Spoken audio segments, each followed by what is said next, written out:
So I've taken down the original Superman, George Reeves, aka Werner von Braun, the director of NASA during all the moon landings, if you catch my drift. I've also done a video exposing the current Superman, David Cornsweet, and how he is our good friend from Star Trek, Anton Yelchin, where they were even kind enough to do some predictive programming for me on Curb Your Enthusiasm, where they dressed him up as Superman.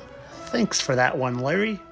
And believe me, they're one and the same. I got smoking guns in the video that you should go watch if you're skeptical. But I don't want to be a Supermanist. I don't want to leave any out. I want to be an equal opportunity whistleblower on these Supermen. And I haven't talked about Christopher Reeves or Brandon Routh yet. You know, the thing about them is when he played that role, people couldn't stop saying just how much he looked like Christopher Reeves. And sounded like him too. In contest, I dressed up as Superman / Clark Kent because I had always been told so many times that I looked like Christopher Reeves. So I thought, okay, this is easy costume to put together. I bought some glasses and I won $100. So put that back up. It's amazing how much you look like him, even if you're sitting here today. It's one of those things that I never really saw until I started into film and television, and then when I was there, people were saying that all the time and to doing me. The side by sides, yeah. Oh, they're side-by-sides. I know a thing or two about those. It's amazing how their eyebrows perfectly go over, and their eyes are perfectly matched, and their noses, and hey, their chins even look identical. I mean, look at those things. Like, they're literally identical. Straight across, and straight across at the same angle, but their noses are different. I mean, look at their noses. They're different. But you know what's strange? This is Brandon, and that's Brandon, and Brandon's noses are different. Well, that's strange. Why would his nose be different? But these noses look almost identical, right?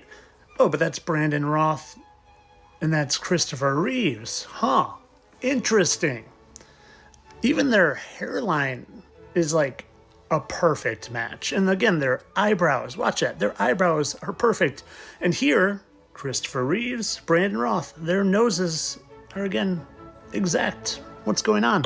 When preparing for a role like Superman, how do you make the role your own without crossing the line into imitating a previous incarnation? I'm sure you've been asked that a lot. Yeah, essentially I was tasked with kind of having a similar energy as Christopher Reeve in Superman Returns. And so I did do that, and partially that was just in me. Oh, Christopher Reeves was just in you. Maybe when they did some plastic surgery on him, they realized they made him still look like Christopher Reeves too much, so they changed his nose so he didn't quite look as much. And yes, what I am suggesting is that this is all fake and it's a hoax, and that he is now Brandon Routh. He went through what they all go through.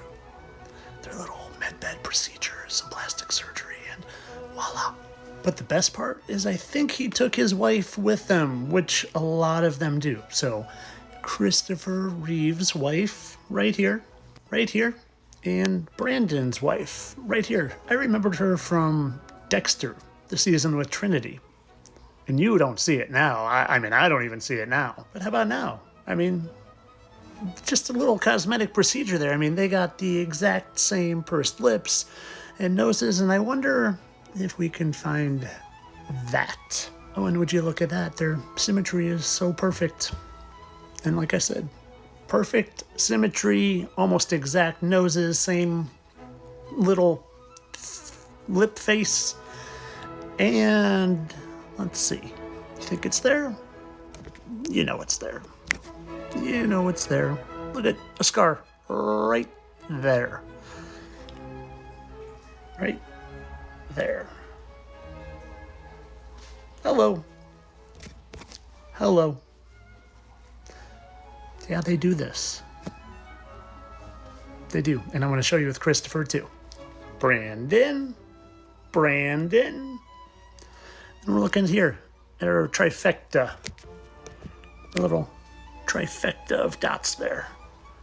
Right there. And right there. And look, these two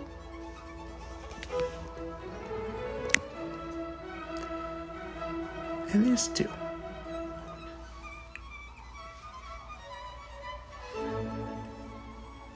Now let's go back and circle these individually just so you can see them. There's one. So we're looking right there and right there. And if you're good and you got a good eye, you can also see the one above it. And you want to see how truly evil this man is, who literally looks like Lex Luthor. I mean, they're mocking us. They're mocking us. That's acting. But what's even worse than this is him rubbing our nose in the indoctrination that he shows being Superman. Here it is. Oh, but before we get to that, I almost forgot to compare their voices for you. Lois, we did have a date tonight, remember? Oh. Lois? Huh? You haven't been, He was my Superman, still is my Superman. When I think of Superman, I think of Chris. And he did such an amazing job. You haven't been, Oh, no. Well, I should certainly hope not. What I'm most passionate about is not so much the nuclear issue as about a way of looking at the world that Superman represents. In fact, he says at the end of the movie, in a line that I wrote, he says, I just wish you could all see the Earth the way that I see it. Because when you really look at it, it's just one world. And what he means is not something political. He means from his point of view out in space when he's out there hanging around. It's the view you get from the space shuttle, and you see the Earth as this beautiful, fragile marble just hanging there in space, and that we need to take better care of it. We should think of ourselves, all of us, this world is Smallville, is a small town, and we should feel like neighbors. And if that idea sort of subliminally gets planted in kids throughout the world, then something can grow from that. And if that idea sort of subliminally gets planted in kids throughout... And we come full circle. If that idea somehow subliminally gets implanted in kids, Yup. You really think that fall paralyzed him? Oh, and at the end of that subliminally implanted in kids, he gave his little nod to the team he plays for. It's the same team they all play for.